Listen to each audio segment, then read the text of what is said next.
এখন 1:30 বাজে। তা আমরা কুপন যেটা সকালবেলা 10:30টার সময় এসে কেটে নিয়েছিলাম, সেই কুপন দেখে খাবার নিয়ে চলে এসেছি। তো এই যে আমাদের খাবার দিয়েছে দেখুন, দুপুরবেলা 150 টাকা করে ঠাকুরের ভোগ, একটা কাগজি লেবু দিয়েছে, পাঁপড় দিয়েছে, একটা রুটি দিয়েছে, ভাত দিয়েছে, 2 পিস পনির দিয়েছে বেশ বড় সাইজের,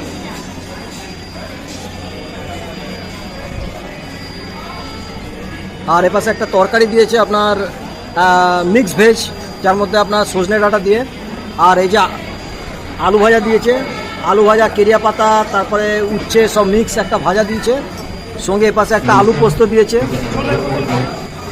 এই যে একটা আলু পোস্ত দিয়েছে, সঙ্গে ডাল দিয়েছে আপনার 1 গ্লাস ডাল দিয়েছে, আচ্ছা একটা গোলাপ জামুন দিয়েছে, পায়েস দিয়েছে, সঙ্গে চাটনি দিয়েছে, আর লাস্টে পাঁপড় দিয়েছে। এই টোটাল আপনার নিয়েছে 150। আপনি নবদ্বীপ মায়াপুরে এসে ভেতরে আপনি একটু মানে এটা আবার কি যেটা ওপাশে আছে গীতা ভবন, সেটা নিচে বসে থালি সিস্টেম খেতে হয়। তো আমরা যেহেতু এই অন্য একটা জায়গায় নিয়েছি পাশে ঠাকুরের যে ভোগ দুপুরবেলা, সেটা আপনি বেশ ফ্যানের তলায় বসে আরামে খেতে পারবেন। দেখুন ওপরে ফ্যান আছে, চেয়ার টেবিল,